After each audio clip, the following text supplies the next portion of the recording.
What's good with YouTube? You already know Big Flacco with the convict's perspective, and I'm gonna smash, dash, and slide on through with a whole lot of energy, man. Please hit the like, subscribe, comment, and do all those things to help support this channel, and hit that bell notification for future fire content.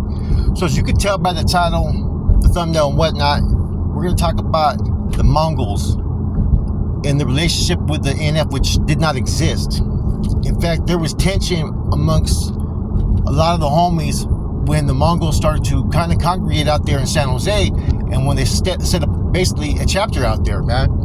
In the early 2000s, we started hearing about a particular bike club, MC club, called the Mongols, and that, you know, they were a warring faction against the Hells Angels, who at that time, the Hells Angels have, especially in San Jose, had a good rapport with a lot of us at that time, man. I mean, it wouldn't be uncommon to see an NF member talking to a Hells Angel at some type of event. In fact, in 2005, at the Hollister bike rally, we had a tattoo shop at that time, right, called Fine Line Inc. Two Cardinales were part owners of this tattoo shop, and there was another one, a second shop that just started in Hollister at that time, called NorCal Inc. That was actually, there was a partner that was part of an MC club that was, I think, associated with the Hells Angels. If not, he was a Hells Angel, I'm not sure. But I do know in 2005, you know, we went to a tattoo convention because everybody that was under that regiment was associated with that tattoo parlor at that time. Okay, so I was there, couple cardinals were there, and we were posted up. And I stayed for a couple hours, man, just to show my respect and support, man, for the tattoo shop that we had, right, which was out there in Morgan Hill. And right next to us, though, who had their own shop set up, was the actual Hells Angels. And see, it wouldn't be uncommon for us to go and have a rapport and talk to these vatos, and that was what was happening. I remember the one homeboy came back, and he's like, man, he goes, I feel like I was being recruited to be a fucking Hells Angel, he said, man. I just laughed. You know, and there was another time where we were over there at the Brass Rail. Now, the Brass Rail had a lot of associates that were, you know, Hells Angels that would be working there. In fact, the dude that was the security at the front was from Canada. He was a Hells Angel. I just got there and chopped up with him all the time. So there was a rapport for a minute, you know what I'm saying? In fact, there was dudes out there that we were basically trying to tax out there that sometimes tried to sit there and say that they were had protection from the Hells Angels, and then we would shut them down, talking about, we already got a channel. We got a channel to them, man. We're full of shit. So, like I said, there was a working relationship, respectful understanding, right? Now, at that time, the Mongols were kind of making themselves known out there as far as in the MC world. You know, that world wasn't something that we were part of, so it wasn't nothing that was really concerning us. That was their beef, their issue, and as long as they didn't intervene or disrupt anything that we had going on, we weren't tripping. Now, they started to go to a lot of bars where there'd be homeboys. Fat Cat, which is right there off of McKee and White. A couple other bars, right? Old school bars. And there was homeboys that were getting into it, you know what I'm saying, and smashing on some of these cats. And it was getting back to the county jail. So there was talks on the streets, and we already knew what was going on down south, right? With the MA. And see, that was one of the issues that Dancing Bear had tried to push and tried to send out to the streets to leave the Mongols alone, that they're going at it with the MA, and common enemy, you know, is a friend. And our response back to them is that they had recruits that had been either former Norteños, right, or associates or whatnot, and we were hearing that there was a few dropouts that were potentially prospecting. So we sent word, basically, Dancing Bear, fucking, you know what, man? Basically, you don't run shit. That's basically what Dancing Bear was told. You know what I'm saying? But previously, before that, I mean, I think he sent out word with, like, Smiley and a couple other cats, man. Hey, tell the homeboys out there, man, and Lencho and them, and tell the homeboys on the streets to kick on back. And we were already like, man, fuck these dudes. And it wasn't no, like, official green light. But it was, we didn't care, and we didn't want to have to deal with more and more fucking opposition out there on the streets. So it was like, if the homeboys were getting into it with them, we weren't going to shut that down. Because there was numerous incidents where they got off, and these Mongols were getting smashed on, because let's just keep it real. It's the same thing down south, right? The MA was fucking smashing on, the MA were killing these dudes, man. But up north, they were just getting smashed on. And they already knew what time it is with San Jose. San Jose at that time was probably, it still is, one of the more dominant North Daniel ran cities. If you're going to try to start any type of organization or group out there and you go against the North Daniels, you're going to have your hands full, right? And so that's what was going on at that time. And at that time, they were going at it with the Hells Angels, man. So it was getting kind of fucking really, really serious out there. The president, I think, from San Francisco got killed around that time, and there was some stuff that happened out of state. And even later on, they ended up killing the San Jose chapter president, if I'm not mistaken, man. And that caused a whole fucking crazy scene that we're going to go into when you had an internal conflict amongst that organization, right, or club. Anyways, so the stance was basically this. We knew that they were recruiting dropouts down south. We heard about the war that they had going on out that way. You know what I'm saying? So that same attitude, that same energy, we figured that we had to apply it out there. But we had so much other stuff going on at that time that there was no reason for us to try to jeopardize, the business ventures we had going on, because a lot of things were being put on the back burner. Like I said, instead of trying to fucking take people out and do things like that, there was so many fucking regiment crews out there in San Jose, it was ridiculous, right? Everybody had a crew. And so a lot of times we were overlapping whenever we were doing business. And there was a lot of stuff that people were trying to establish. One of which we were trying to establish things that were going across the border to where their line for plugging the San Jose with work was going to go specifically through the NF regiment at that time. And I remember prior to me no longer being involved in the regiment activities out there, that agreement was established where they were only going to plug the homeboys. And that was a particular area that had control, like I said, across the border of the San Jose region. That was already established. So all that stuff was on the table. So it wasn't really, in a business sense, a smart move for them to start green lighting cats from the Mongols. So it was better to let these hoods and encourage it, right? Because I ran into a couple of them a couple times, right? And I made a call like, hey, there's some Mongols out here.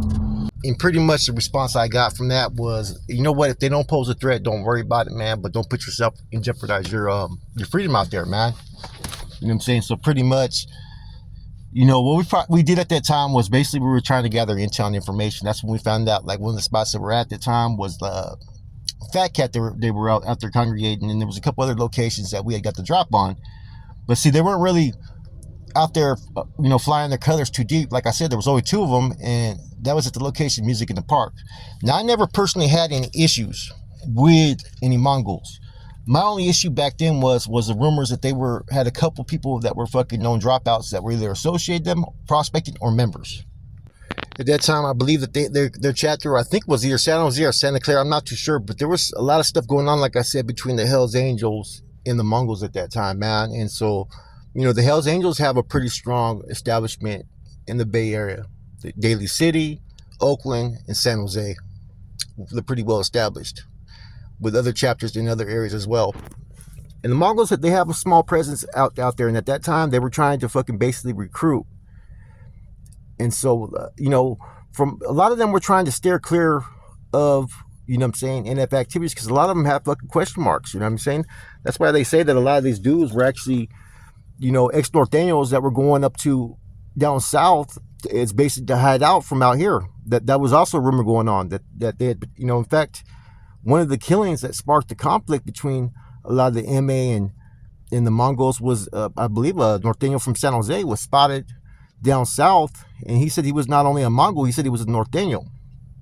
I think we discussed that in a previous episode, and that's, due to losses based upon that situation is what kind of created the war, and the Mongols pretty much got taxed. So the Mongols didn't want to have fucking conflict all throughout the state of California, but at the same time, they had a leader who thought that they were going to be basically intimidating people, that none of these Hispanic groups were going to want to go at them, that this was the MC world and whatnot. And like I said, man, there was a lot of bitter feelings, man, that was being talked about at that time, man. This was about 2005, man, because I remember we had this conversation. I remember I just got a call even from the county jail at that time, man, from a homeboy Joker. And I think Wessels as well had hit me up, right? And I was talking to them about some other issues, man, about, some individual that had been speaking out of term when he was locked up, right? And as well as they they're running a check on somebody's name that was in there, and I had to basically give them information about what was being said, right? In any event, though, after that call, I said, man, people have been talking about these Mongols. What's going on with these cats? And that's when we started having a little bit of discussion. And then, like, about the following day, Mr. Self-Proclaimed Cat 3 had sent word out there. And, you know, the thing about Dancing Bear, and I think a lot of people understand this, is he likes to feel important. He likes to be recognized. So sometimes he would stick his nose in matters that didn't concern him. And this was one of those situations, like, you know, like I've had past dealings when I was at a whole other prison, and he was speaking on stuff that had no relevancy at all or no truth, and I had to sit there and send a kite. And this was, I think, either before or after that, right? And people were starting to question, like, why does Dancing Bear have such a fucking concern about this, man, you know? Because Dancing Bear kind of had a little fucking biker look to him, the way he fucking used to live in his cell, to be honest with you. So there was jokes out there in the streets that Dancing Bear was probably a fucking undercover Mongol and shit, because motherfucker looked like he hadn't showered for days sometimes, man. I mean, no disrespect to him or anything like that. I've never had dealings, but I mean, facts are facts. You know what I mean? When you look and portray yourself a certain way, people are going to call you on it, man. And that's what time it was with fucking Dancing Bear, man. But anyways, you know, after that, it kind of died out.